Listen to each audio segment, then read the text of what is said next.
Buenas noches. En el programa de hoy queremos hablar de un tema que ha sido motivo de mucha polémica en las últimas semanas, que ha sido el tema de la carne importada y su aparición en un frigorífico de exportación. Este tema, realmente, más allá de la polémica que genera, es un tema que impacta a muchos sectores. Queremos hablar hoy de varios temas. Queremos hablar de si es que el precio que hoy se está pagando tiene que haber sufrido el impacto que sufrió por los eventos que todos conocemos. Queremos hablar también de cuál es la importancia de la cadena y cuál es el rol que juega esta cadena dentro de la economía del Paraguay. Y finalmente queremos también ver cuáles son los impactos que va a tener en las distintas variables, en el empleo, en el sector financiero, en el tipo de cambio, que creo que son cosas que nos interesan a todos y que realmente un sector tan grande y tan importante puede realmente tener su impacto. 1 de cada 10 dólares que se producen en el Paraguay se producen en este sector. Es un sector grande, es un sector importante, y esa es la razón por la cual hoy con invitados vamos a tratar de analizar y ver cuáles son los impactos que va a tener estos acontecimientos dentro de la economía de Paraguay. Quédense con nosotros. Y estamos acá para hablar del tema de la carne. Está con nosotros Víctor Gauto. Buenas noches, Víctor, gracias por estar con nosotros. Buenas noches, Manuel. Vamos directo al grano. La idea es ver cuál es el impacto y qué es lo que significa este tema de la carne para la economía de Paraguay. Bueno, se estima que de toda la producción económica del Paraguay, el 10% está vinculada con el sector de carne. Eso se distribuye entre varios componentes, que son la producción primaria y la industria, que es el procesamiento de esa carne, también con la cadena logística y financiera. Estamos hablando más o menos de unos 3.000 millones de dólares que impacta en nuestra economía este sector. Por tanto, es un sector extremadamente importante, es un sector que realmente tiene su importancia no solamente para el Paraguay, no solamente para el sector ganadero o para el sector cárnico, sino para otros segmentos también importantes, ¿verdad? Entonces, este es básicamente un resumen, Víctor, de qué es lo que tenemos en este negocio. Estamos hablando de más o menos alrededor de 14 millones de cabezas, que son las que tenemos. Hay realmente muy poca importación de Hacienda Viva, hay realmente poca exportación últimamente también de Hacienda Viva. Estamos hablando de más o menos una faena total de alrededor de 2.300.000 cabezas, un área de pastoreo de alrededor de 20 millones de hectáreas, o sea, realmente un volumen importante y una producción de 532.000 toneladas totales. De eso es más o menos, de cada kilo que producimos, 1 kilo se queda para Paraguay y alrededor de 3 kilos se van al resto. Estamos hablando, según datos, básicamente de que alrededor de 28 kilos estamos comiendo hoy los paraguayos en general. Y tenemos un 76% del total de carne, unas 400.000 toneladas peso carcasa, que son las que se exportan. Carne fresca, por un lado, alrededor de 157.000, carne congelada alrededor de 210.000 y menudencias alrededor de 40.000.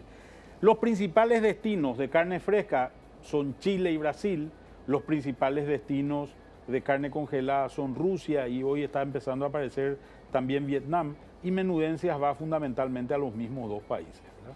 Esto es básicamente un resumen de qué es lo que tenemos en el mercado total de carne, de cómo se va convirtiendo un animal vivo a este negocio de carne. Y cuando miramos, estos son nuestros mercados, Víctor. ¿Cuáles son los jugadores importantes acá en estos casos?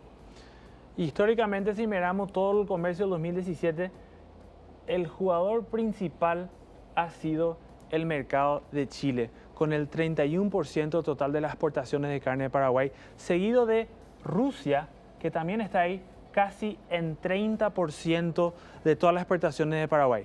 De a poquito vemos también que Brasil es un destino importante y vemos los países asiáticos como Vietnam, Israel y finalmente Irán, también son destinos que van lentamente agarrando participación en lo que es el destino de producción de carne paraguaya. Básicamente lo que podemos decir es, tenemos todavía una gran dependencia de dos mercados, de Chile y de Rusia fundamentalmente. Hay otros mercados que están pagando bien, que se están empezando a posicionar bien, como es el caso de los países europeos, sobre todo en los últimos tiempos, pero sin embargo todavía tenemos que esos son jugadores pequeños. El gran riesgo que nos podemos encontrar básicamente son con estos dos mercados, con Rusia y con Chile. Rusia ya ha tomado definiciones concretas con relación puntualmente a una planta frigorífica, que es la planta de frigorífico Concepción. Chile está en veremos, ya había tomado en algún momento dado decisiones sobre plantas. Vamos a ver qué dice nuestro entrevistado sobre estos temas que veníamos hablando. Y para seguir investigando más sobre este tema de la carne y sus consecuencias, estamos hoy con un conocedor del tema, el doctor Hugo Corrales, expresidente de Senaxa. Bienvenido, doctor. Gracias por estar con nosotros esta noche. Gracias por invitarme y bueno, estamos acá y vamos a conversar. Y vamos directo al tema. La pregunta acá que creo que a todo el mundo le preocupa y le interesa, y por tu experiencia en la gestión al frente del servicio veterinario, la pregunta es, ¿qué puede pasar acá? ¿Cuál puede ser el impacto a nivel de mercados internacionales para la carne paraguaya? Bueno, depende un poco de la actuación rápida, enérgica, concreta, no salir en el camino mediático y tergiversar las cosas. Entonces una crisis fácilmente se convierte en un escándalo, entonces es más difícil. ¿Se hizo eso hasta ahora? ¿Se hizo eso hasta ahora? ¿Una intervención? Claro, esto se hubiese manejado un poco más prudentemente y no salir a hacer las discusiones en el medio masivo de comunicación, mediáticamente, y como la intervención inicial fue puntualmente sobre el ingreso de la última camionada, pero nadie se puso a pensar que detrás de eso venía, como un iceberg, solamente aparecía el 10% allá en la cúspide, fuera del agua, y debajo venía el malón, que no estábamos hablando de 150 toneladas, sino estamos ya hablando entre 7.000 y algunos 11.000, tratándose de importación de carne.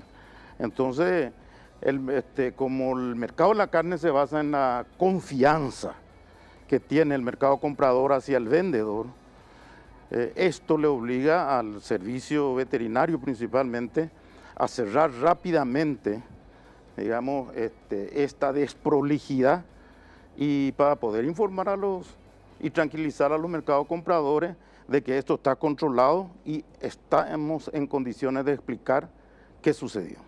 ¿Qué pasa si es que no resolvemos este problema? ¿Cuál puede ser la consecuencia? ¿No puede cerrar Chile, no puede cerrar Rusia? Claro, el mercado actúa individualmente porque cada mercado tiene su sistema sanitario de certificación y piden diferentes cosas. Entonces cada mercado va a reaccionar si le afecta o no, comenzando por qué frigorífico se ve afectado. Estoy hablando de plantas frigoríficas, no de empresas. Y entonces uno tiene que ir rápidamente ordenando las cosas, y ojo, que ese ordenamiento tiene que estar basado en que hay correspondencia. A ver, una pregunta para aclarar más el tema. Supongamos el caso de frigorífico Concepción. Acá lo que puede ocurrir es que se cierre la planta de Concepción, de frigorífico Concepción, pero no puede ocurrir que venga Rusia y digo, yo no compro más carne paraguaya porque no creo que la carne paraguaya sea paraguaya, sino creo que es brasilera. Y todo eso va a depender de la explicación que recibe Rusia. Puede quedar en esa planta o puede extenderse. Si nosotros no tenemos una explicación coherente, firme, que convenza a nuestro comprador de carne, en este caso Rusia, puede ir extendiéndose los cierres, no solamente a esta planta, puede ser a más plantas, y si hay duda puede extenderse a otras plantas también. Por eso digo que esto se maneja normalmente con una prudencia del caso. Es una crisis, la crisis no se maneja a nivel mediático, y eso fue fundamentalmente para mí, personalmente, el gran error que se tuvo en estas circunstancias. Contame una cosa, se nos cierra Rusia y se nos cierra Chile. Estoy hablando para todo el mercado paraguayo, para todos los frigoríficos en este caso. Nos quedamos sin el 70% prácticamente de los mercados que tenemos, o el 70% de nuestros clientes. Creo que Rusia actúa más frigorífico por frigorífico, sin embargo Chile actúa más con una visión de país. ¿Es así? ¿No es así? Sí, a media, no precisamente es así, ¿verdad? Porque vuelvo a decir, la habilitación es por planta, muchas veces una planta, sí, es cuestiones internas, inherente a la planta, actuar planta por planta, pero hay cosas como ser, la mayoría de las cosas en los mercados compradores, te da las normas internas de ese mercado, las normas internas de Chile, las normas internas de Rusia, las normas internas de la Unión Europea, y te delega, y vos tomás el compromiso como servicio veterinario de hacer cumplir esas normativas. Si el error está en el cumplimiento, la interpretación y cumplimiento de las normativas, normalmente el cierre es a nivel país. Pero si es a nivel de planta, por ejemplo, que haya una condensación en una cámara, que esté el procedimiento en la parte de faena, hay errores específicos en eso, normalmente le suspende a la planta, le da un tiempo prudencial para que pueda, digamos, corregir, hacer un plan de contingencia, corregir los errores puntuales y volver a presentarse. Vamos a ir a un corte y vamos a seguir preguntándole más cosas al doctor Hugo Corrales.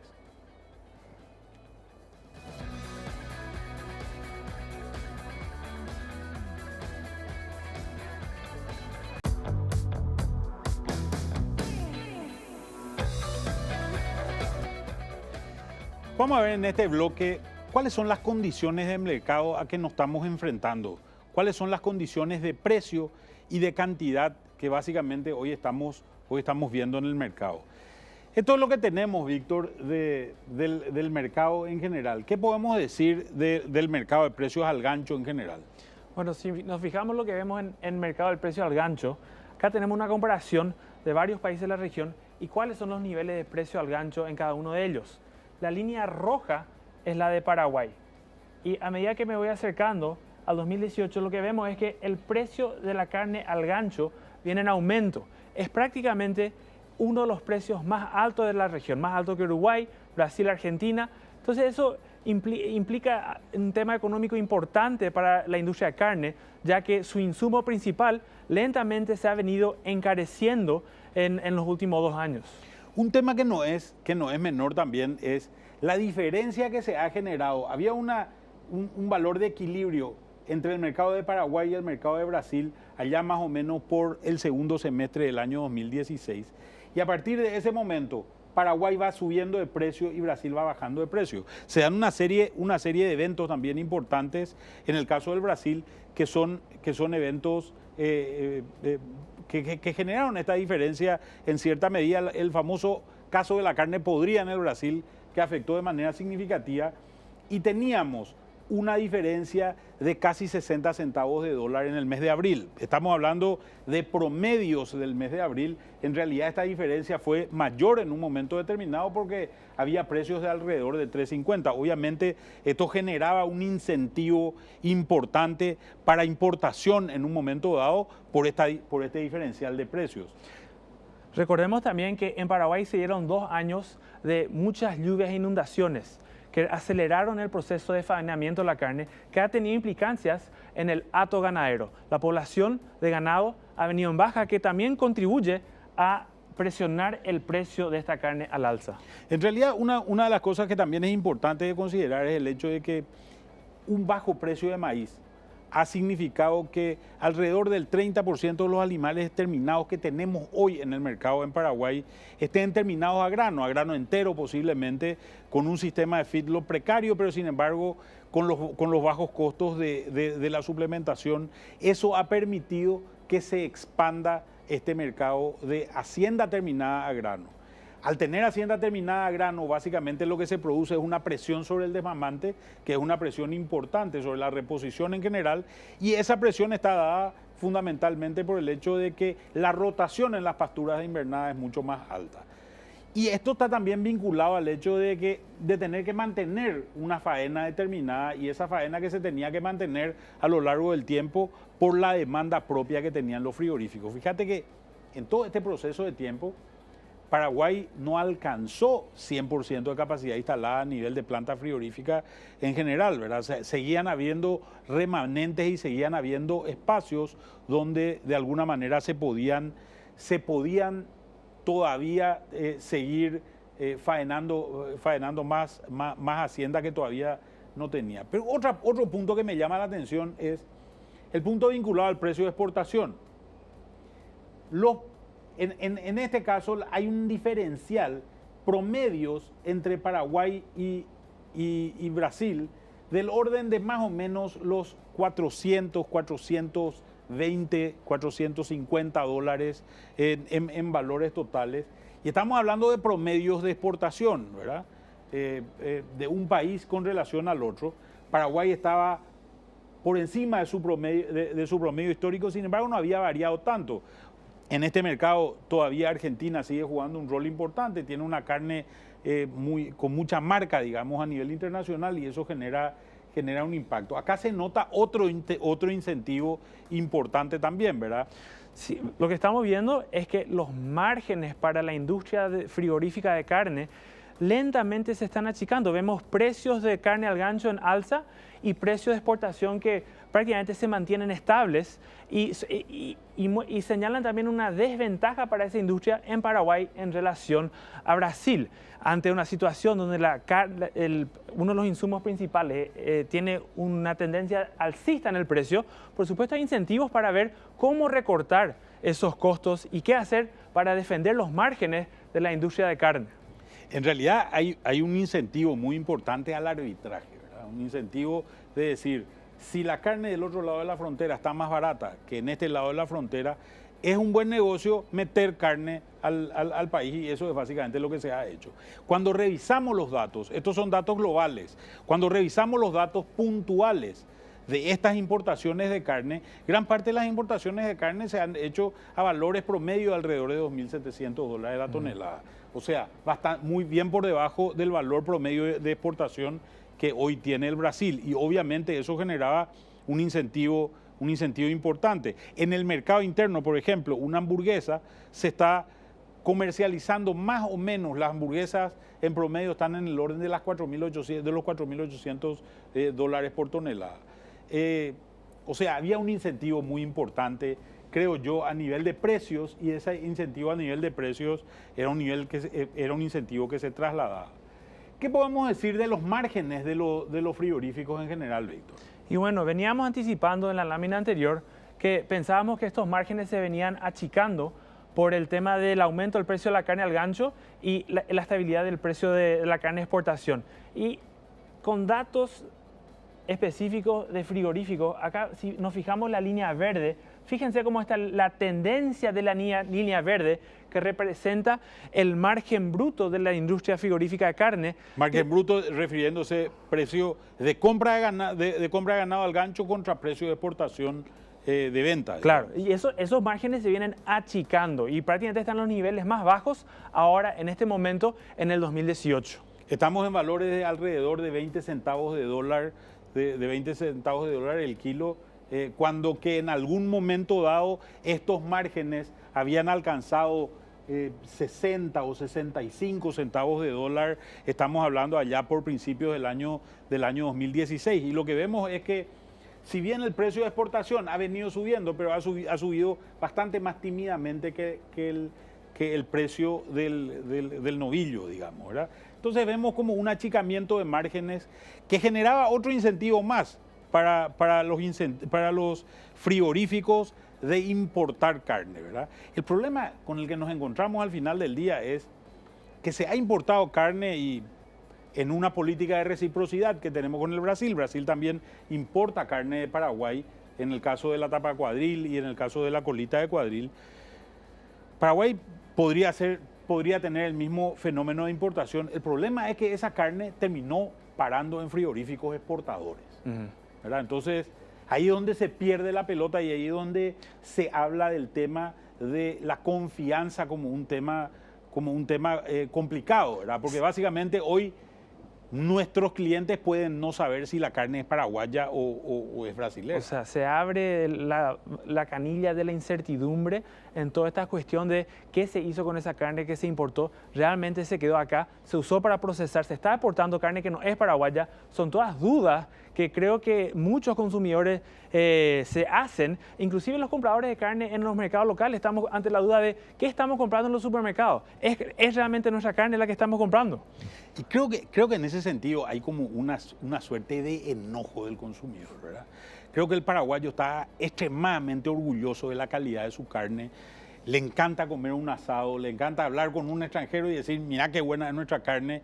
Y esta situación es como un ataque a la confianza también del propio consumidor, porque jamás hemos visto que haya un solo envase que tenga de alguna manera el rótulo y que diga esta es una carne del Brasil, no es una carne paraguaya. Acá hay una falla también de los organismos reguladores, ¿verdad? Que no han podido decir esta es una carne que tenía que haber estado en góndola, esta carne que está en góndola no es carne paraguaya, sino es carne del Brasil, y esa es una exigencia del Mercosur, ¿verdad?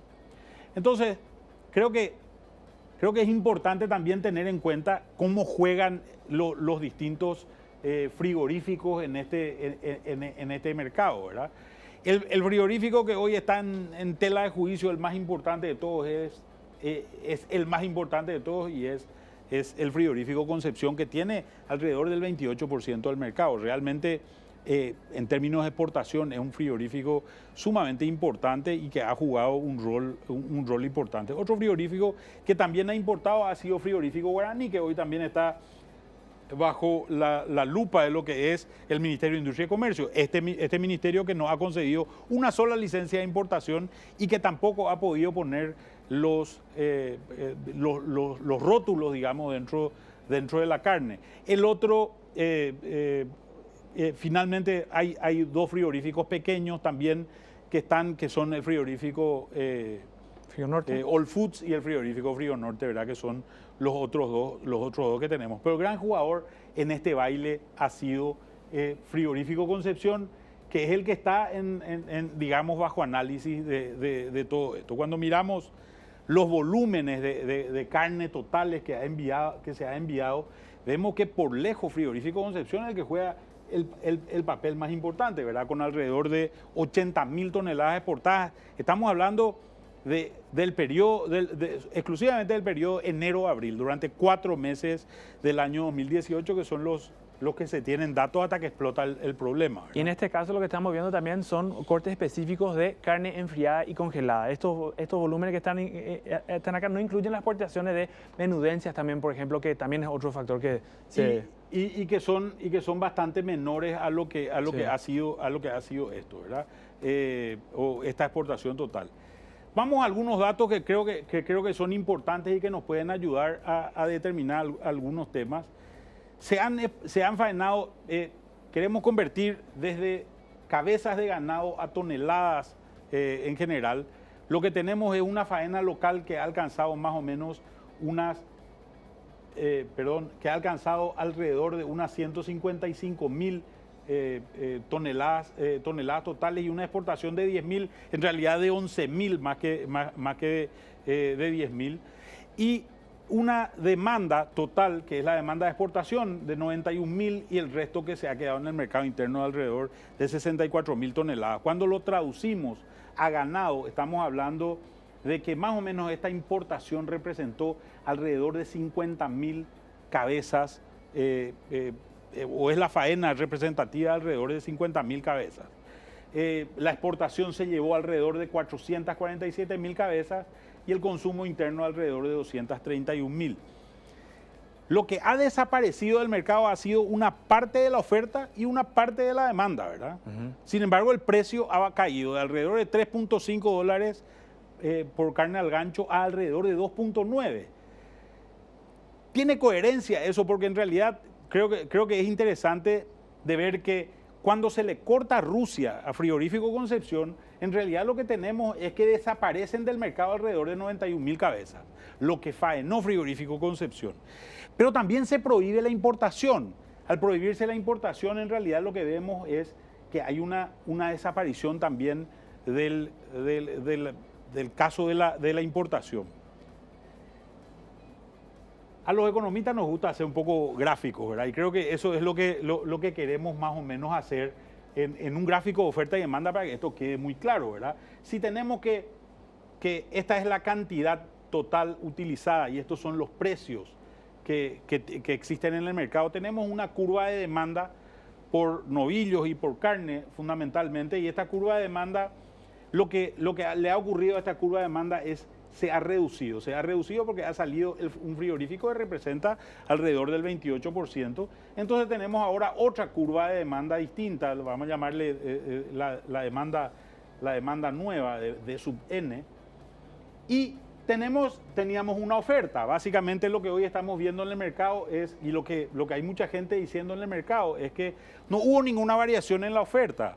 Lo que hubo fue una variación en la demanda. Entonces, si el precio anterior era este precio P, hoy el precio tiene que ser un precio diferente, vamos a llamarle PN a este precio nuevo, y la cantidad también tiene que ser una cantidad nueva, N, que va a ser también menor a la cantidad que existía anteriormente. El precio más bajo. Claro, o sea, hay una cantidad más baja y hay una baja también en el precio. Esto es por lo menos lo que se está vendiendo, esto es lo que se está diciendo en general. Sin embargo, lo que hemos visto es que hay un recorte también de la importación. Al haber un recorte de la importación, en realidad lo que tenemos también es una retracción de la oferta, ¿verdad? Tenemos una nueva oferta, que era la anterior, que es una oferta menor, que como habíamos visto anteriormente, representa más o menos unas 50.000 cabezas. O sea, esta retracción de la oferta vuelve a levantar el precio posiblemente a valores anteriores.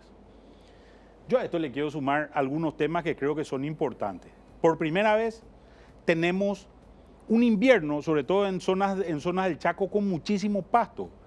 Por tanto, existe una capacidad de aguante también del ganadero que podría tener un precio superior en el futuro.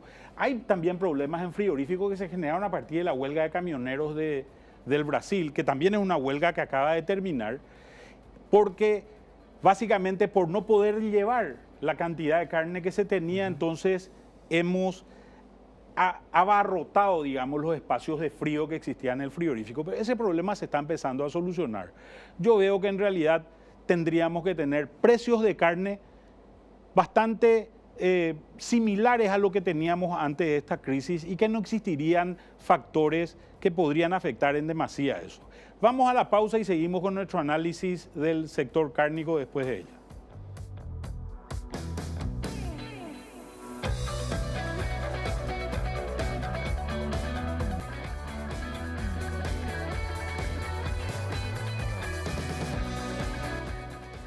Y en este bloque queremos ver cuáles son los impactos que podemos estimar de este problema o de esta crisis, impactos que podrían existir en el mercado de carne y que podrían afectar ciertos indicadores como la producción, el empleo y otros que creemos que son importantes. Comencemos por esto, Víctor. ¿Qué podemos decir del sector financiero? Y lo que hemos visto en los últimos años es que la cartera de crédito al sector ganadero ha tenido un crecimiento muy importante a lo largo de los últimos 10 años. Actualmente alcanza 1.500 millones de dólares de exposición, digamos, al sector financiero, a este sector ganadero. Llega a haber alguna dificultad en la dinámica, en la actividad económica dentro del sector ganadero y algunos productores se quedan sin la posibilidad de pagar sus cuentas por una cuestión de cadena de pagos de la industria ganadera a los productores primarios. Entonces el riesgo estaría dentro de este sector y el crecimiento que hemos visto en esta cartera en los últimos 8 o 10 años también estaría comprometida y habría que sanearla si es que llega a complicarse la situación más de la que ya está. Fíjate que un tema que no es menor. Estamos hablando de una faena de alrededor de 2.000 cabezas de frigorífico Concepción, más o menos una carga, estamos hablando del orden de los $35.000 o $40.000 más o menos. Y estamos hablando de que hay más o menos 50 cheques de $50.000 por día. Si hablamos de un promedio de pagos de más o menos de un mes, estamos hablando de ese número multiplicado por más o menos 26 días hábiles que trabaja un frigorífico. Estamos hablando en el orden de dinero de corto plazo, digamos, del frigorífico a ganaderos de alrededor de $30 millones, ¿verdad? En este caso estamos hablando también de alrededor de unos 1.400 o 1.500 cheques que están, solamente 3 tienen que rebotar para que esto realmente pueda ser un problema y que pueda afectar al sector financiero. Hace rato mencionábamos que el sector ganadero, con todos sus componentes, representa alrededor del 10% del PIB de toda la economía. Esta cartera de crédito que estamos viendo acá también representa el 10% de toda la cartera del sistema financiero de nuestra economía. Eso no incluye lo que tiene que ver con lo que se le dice el agribusiness, que también tendría vinculaciones con el sector cárnico y ganadería. Entonces estamos hablando de un pedazo de la torta no muy pequeña de todo lo que es el sistema financiero de nuestra economía. La buena noticia acá es que los ganaderos siguen estando sólidos, tienen muchas garantías en términos de campo y de hacienda fundamentalmente, que los bancos también están sólidos y posiblemente un corte de cadena de pagos tenga un impacto relativamente limitado en este sector. La otra variable que para nosotros y creo que para mucha gente es importante es la variable de empleo. En términos de empleo, toda la población ocupada del Paraguay es de aproximadamente 3.200.000 personas y estimamos que aquellos vinculados al sector de ganadería e industrias estarían alrededor... Industria frigorífica. Industria frigorífica, ¿verdad? Estarían alrededor de las 300.000 personas en base a los datos que tenemos de empleo dentro del sector primario de la economía. Ahora, si vamos en más detalle, entramos un poquito más detalle y nos vamos específicamente a la economía de la ciudad de Concepción, vemos que la ciudad de Concepción tiene una población de aproximadamente 78.000 personas. Y en base a nuestras estimaciones, aquellas que estarían activando dentro de lo que es el empleo y la dinámica, estarían alrededor de 39.000 personas. Todos aquellos empleos vinculados con el frigorífico, aquellos directos que están ahí en planta trabajando. Que son 2.700. Que son 2.700. Y los indirectos que funcionan como proveedores o clientes de aquellos que trabajan en el frigorífico son alrededor de 10.000 personas. Entonces estamos hablando de prácticamente para la ciudad de Concepción, la exposición representa alrededor de 25% de la población económicamente activa, aquellos que están en la economía, aquellos que están aportando y trabajando. Este es un impacto importante para una ciudad. Es una industria que realmente mueve la economía de esa ciudad y que es realmente es muy importante para lo que ocurre ahí. ¿Cuál es otro impacto que podríamos hablar? Es el impacto que se puede dar en términos de mercado de divisas, ¿verdad? Bueno, si nos fijamos cuáles son las exportaciones que tiene la economía de Paraguay, el 14% de todas las exportaciones están vinculadas a la carne. Entonces, ¿qué significa eso? A medida que Paraguay exporta, se fortalece el guaraní y el tipo de cambio se mantiene relativamente estable. Al cortarse la cadena de exportación de carne, se dejaría de tener este importante ingreso de divisas y las presiones que habrían sobre el tipo de cambio serían una presión alcista. Se depreciaría levemente el tipo de cambio al perder el 14% de todo lo que ingresa al país en términos de lo que Paraguay aporta a la economía del resto del mundo. Yo quiero incluso ser un poco más específico en este tema. Hoy en realidad estamos hablando del 14%, pero cuando miramos, por ejemplo, el caso de soja y sus derivados, vemos que la cadena de soja, la cadena agrícola en general, es una cadena muy dolarizada. ¿Por qué es una cadena muy dolarizada? Básicamente el agricultor exporta su soja, exporta su maíz, exporta su trigo, pero después esos mismos dólares vuelve a utilizarlos para traer fertilizantes y para traer agroquímicos, que también son importados en general. Por tanto, es una cadena muy dolarizada. No ocurre lo mismo con el sector de la carne. En general, gran parte de los costos del ganadero son costos que están en guaraníes. El costo tal vez más importante del ganadero sea un costo de salarios. Y eso hace que se cambie mucho en este segmento. Cuando estamos hablando de más o menos 1.400 millones de dólares de exportaciones totales y unos 280 días de trabajo en general, estamos hablando de alrededor de 5 millones de dólares en un mercado de 20 millones de dólares diarios más o menos. O sea, el negocio de la carne puede realmente tener un impacto significativo. Y hasta acá llegamos con un breve análisis de posibles implicancias económicas. Pero me quiero ir a la entrevista con el doctor Corrales también porque hay implicancias institucionales que son importantes también. Veamos lo que nos dijo el doctor Corrales. Estamos nuevamente con el doctor Hugo Corrales y le queremos preguntar ahora, en realidad Cenaxa está respaldada por una ley relativamente moderna, digamos, relativamente nueva para lo que es el servicio veterinario. ¿Cuál es el problema de esta crisis? ¿Podría impactar esa ley? ¿Qué nos puede pasar en términos de regulación y reglamentación a partir de esto que estamos viendo que está ocurriendo en el mercado? Es una pregunta muy interesante, muy compleja, pero vamos a entrar un poco en su posición. A raíz de esta crisis intervinieron rápidamente los ministros.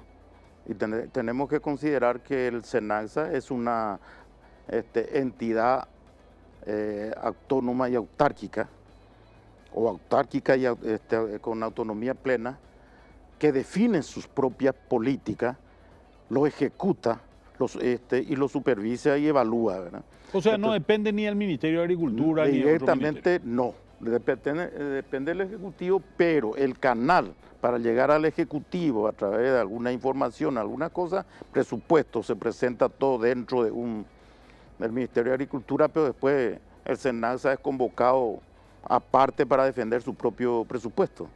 Entonces, como los ministros que estaban actuando, principalmente el de Industria y Comercio, después el nuevo ministro de Agricultura nombrado, están hablando de que habría que reestudiar la autarquía y tratar otra vez de cierta dependencia de los ministerios. Y eso para mí... De agricultura en especial, ¿verdad? En este caso es agricultura. Sí. Pero a mí en especial y en forma muy personal es como volver a la edad de hielo, ¿verdad? Tratar con dinosaurios, con una maquinaria pesada, lenta, ineficiente. ¿Por qué es eso? Porque la estructura de un ministerio es una maquinaria mucho más pesada. Es una maquinaria que es mucho más burocrática y peor, no solamente burocrática, llega al extremo que normalmente se aburguesan. Entonces mezcla la burocracia con el aburguesamiento. Antes de la ley era así, ¿verdad? Así era la ley. El jefe de servicio veterinaria, cuando el Cenaxa, el problema con el Cenaxa es que la sigla no cambió, pero la institución cambió completamente. Antes el Cenaxa era un servicio de salud animal y se encargaba de 8 enfermedades específicamente que estaban bajo programa. El resto de las enfermedades y la calidad e inocuidad de alimentos estaba en el Ministerio de Agricultura. Entonces, el jefe del servicio veterinario del Paraguay, del país, era el ministro de Agricultura y Ganadería. Cuando llegó la autarquía, la ley se promulgó a mediados del 2004 y se puso en vigencia a partir de enero del 2005. Eso convirtió en otra institución, pero mantuvo la sigla.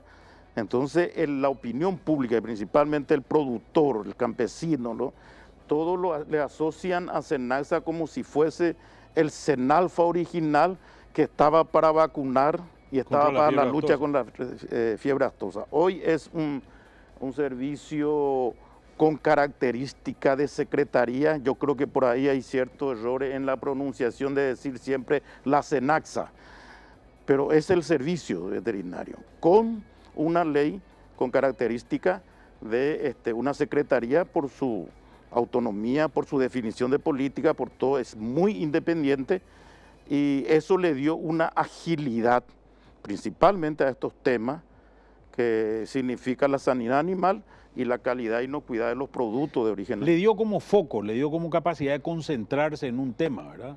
Efectivamente, y moverse rápidamente ante cualquier circunstancia.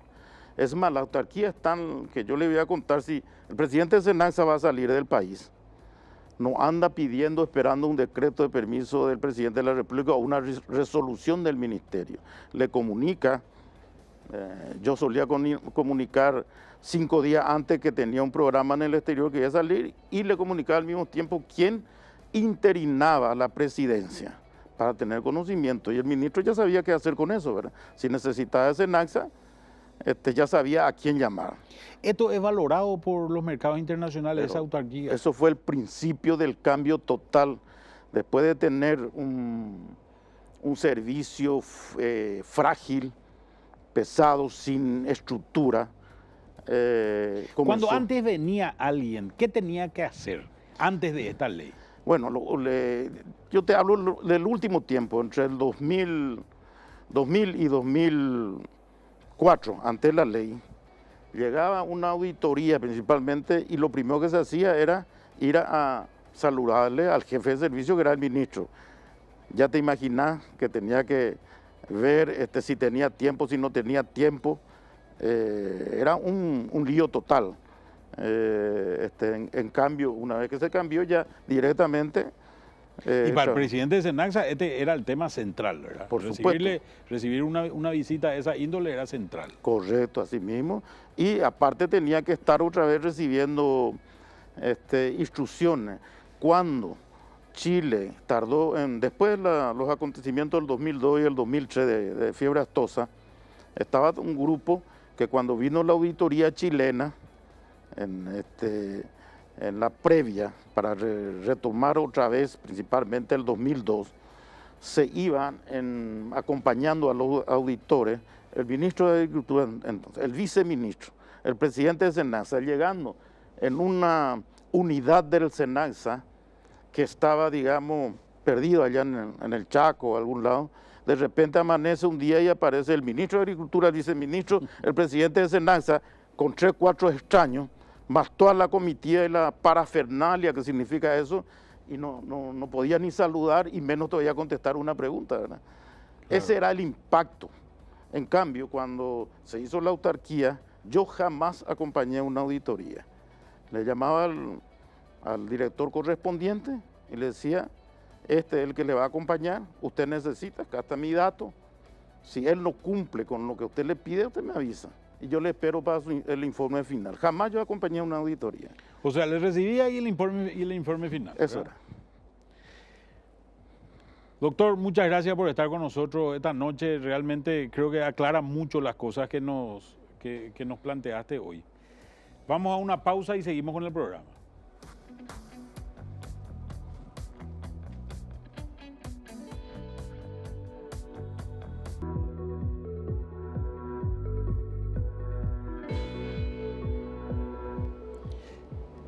Hemos visto en el día de hoy temas importantes vinculados al impacto, a la importancia de la cadena de la carne y al impacto que pueden tener estos eventos que estamos notando, tanto en el mercado de empleo, en el mercado de divisas, en el propio sector financiero, que creemos que son importantes y urgentes.